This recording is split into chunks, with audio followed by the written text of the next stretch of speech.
Bismillahirrahmanirrahim. Alhamdulillahi rabbil alamin. Wassalatu wassalamu ala sayyidil mursalin wa ala alihi wa sahbihi ajma'in. Rabbi shrah li sadri wa yassir li amri wahlul 'uqdatam min lisani yafqahu qawli.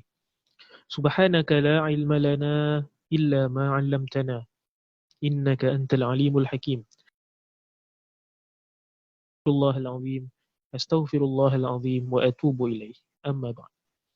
Assalamualaikum warahmatullahi taala wabarakatuh. Para jemaah yang dirahmati Allah, yang dikasihi Allah sekalian, moga semuanya berada dalam keadaan sihat dan afiat insya-Allah. Selamat bertemu kita kembali dalam sesi tazkirah kita, tazkirah Zuhur tiap hari Selasa 1:30 petang, di mana kita akan bersama mencungkil mutiara Al-Quran itu sendiri melalui bahasa yang digunakan untuk disampaikan kepada kita, insya-Allah. Jadi bahasa Al-Quran ini merupakan suatu aspek lah yang kita boleh sama-sama menelaah untuk kita lebih menghargai Al-Quran itu sendiri. Ya. Kerana kecantikan Al-Quran ini terletak kepada bahasa yang digunakan. Susunan ayat, pemilihan kata-kata dan sebagainya. Jadi dengan kita menelaah, dengan kita mengambil masa untuk memerhatikan aspek-aspek ini, dapatlah kita sahut firman Allah Subhanahu Wa Taala dalam surah Yusuf ayat kedua, Inna anzalna Qur'anan Arabiyya la'allakum ta'qilun. Sesungguhnya kami menurunkan Al-Quran itu dalam bahasa Arab agar kita bisa mengerti, bisa memahami intipati isi kandungan Al-Quran yang ingin disampaikan oleh Allah Subhanahu Wa Taala kepada kita.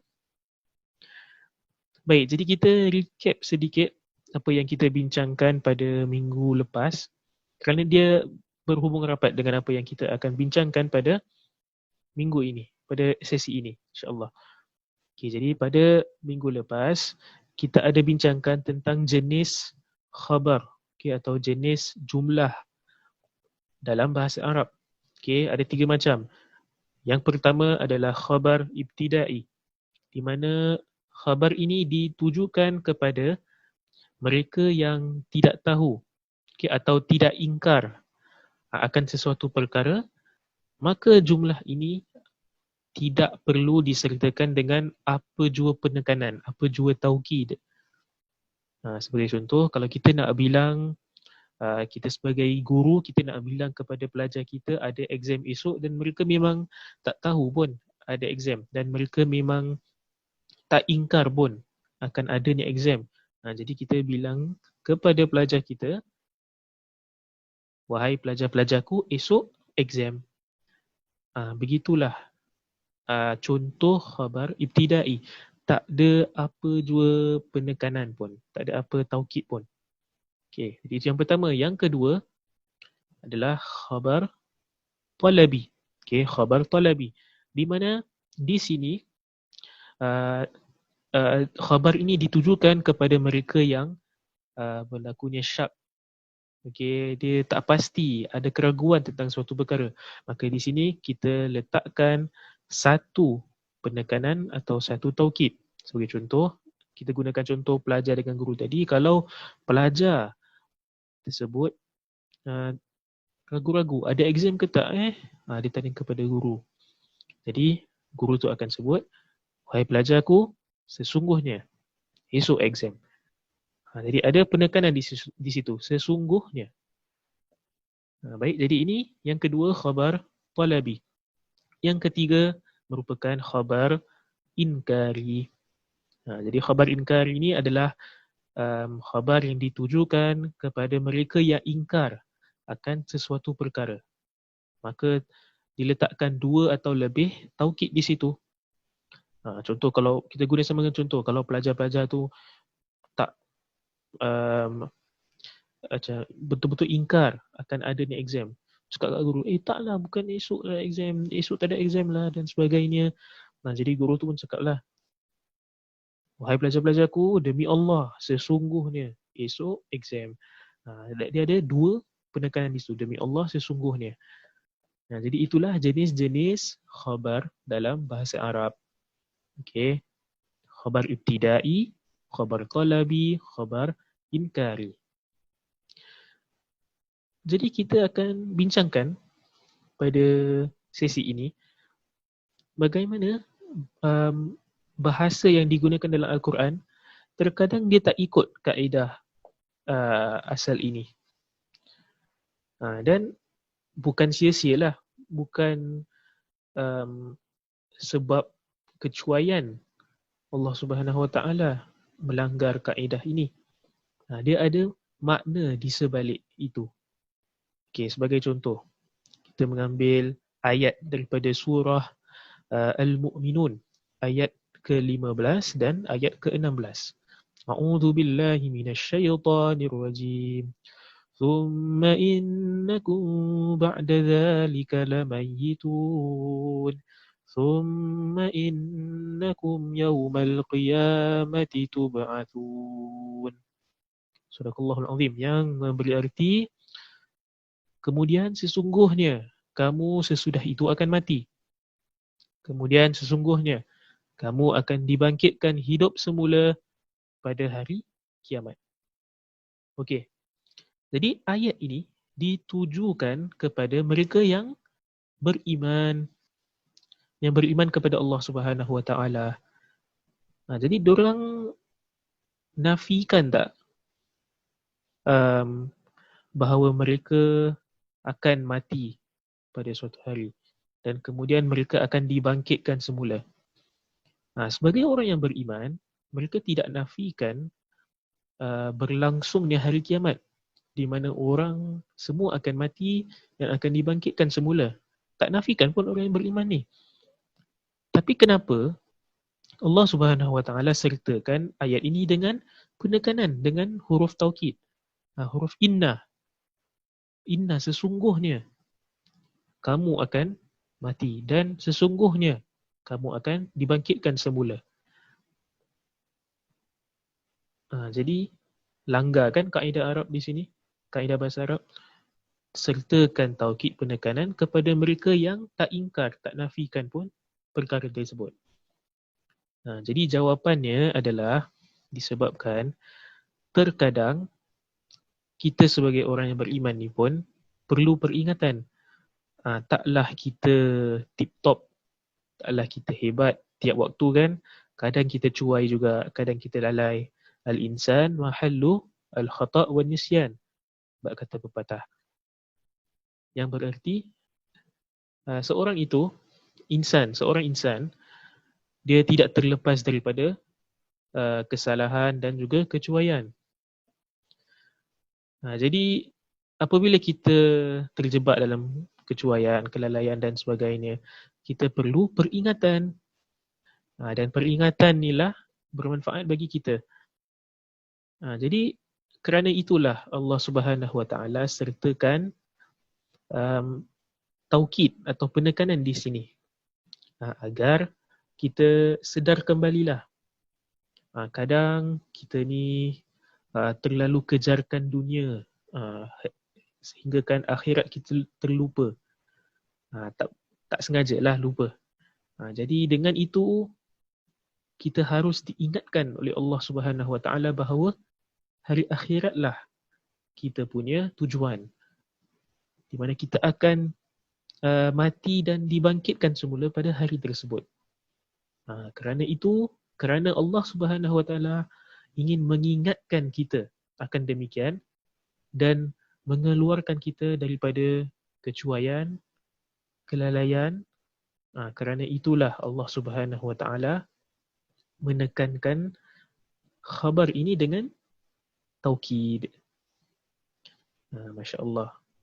Jadi kita lihatlah kira Allah Subhanahu Wa Taala dalam pemilihan ayat, dalam susunan ayat sendiri ada makna di sebaliknya. Kirakan Allah Subhanahu Wa Taala tahu akan kekurangan kita sebagai seorang manusia. Kita akan pasti cuai dari masa ke masa. Jadi perlu peringatan, dan peringatan ini dalam bentuk taukid.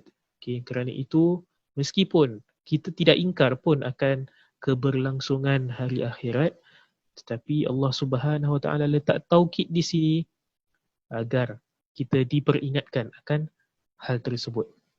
Masya-Allah. Okay, kita mengambil satu lagi contoh daripada surah Al-Baqarah. Okay, surah Al-Baqarah ayat 163 yang berbunyi a'udzu billahi minasyaitonir rajim wa ilahukum ilahun wahid la ilaha illa huwar rahmanur rahim. Yang bermaksud, dan Tuhan kamu ialah Tuhan yang Maha Esa. Tiada Tuhan yang berhak disembah selain daripada Allah Subhanahu Wa Taala yang Maha Pemurah lagi Maha Mengasihani. Baik, jadi ayat ini ditujukan kepada mereka yang kafir kepada Allah Subhanahu Wa Taala, yang tidak percaya akan Allah Subhanahu Wa Taala, yang ingkar akan kewujudan Allah Subhanahu Wa Taala. Jadi kita kan dah establish kaedah bahasa Arab, kalau seorang itu ingkar akan sesuatu perkara, kita perlu letak huruf taukid, kita perlu tekankan perkara tersebut dengan sumpahan atau dengan huruf inna, sesungguhnya dan sebagainya.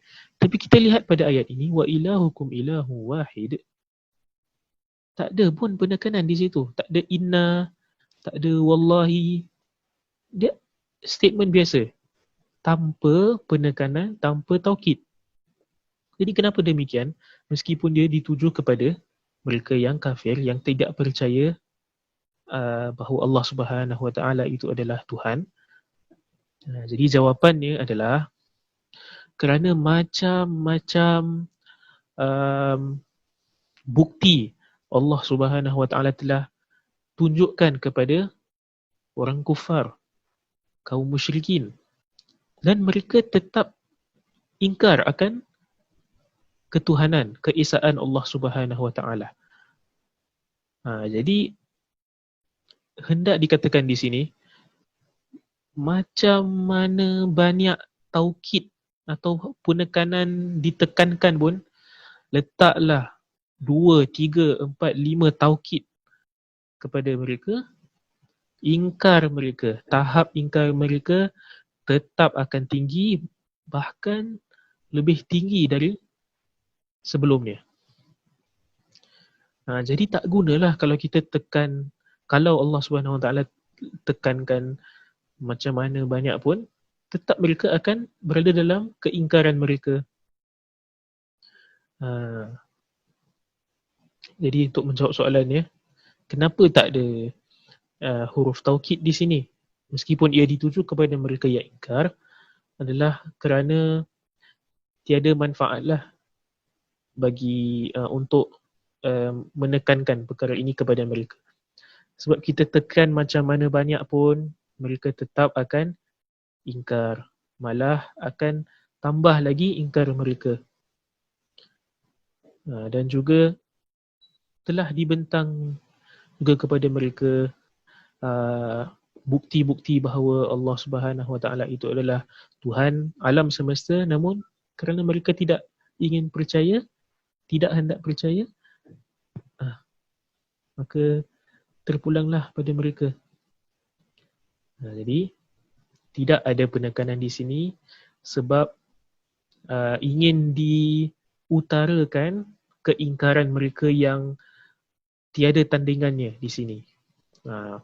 So letaklah taukid, macam mana banyak pun tetap mereka akan ingkar, jadi lebih baik tak payah taukid, sebutkan je wa ilahukum ilahun wahid, dan Tuhan kamu sebenarnya adalah Tuhan yang satu.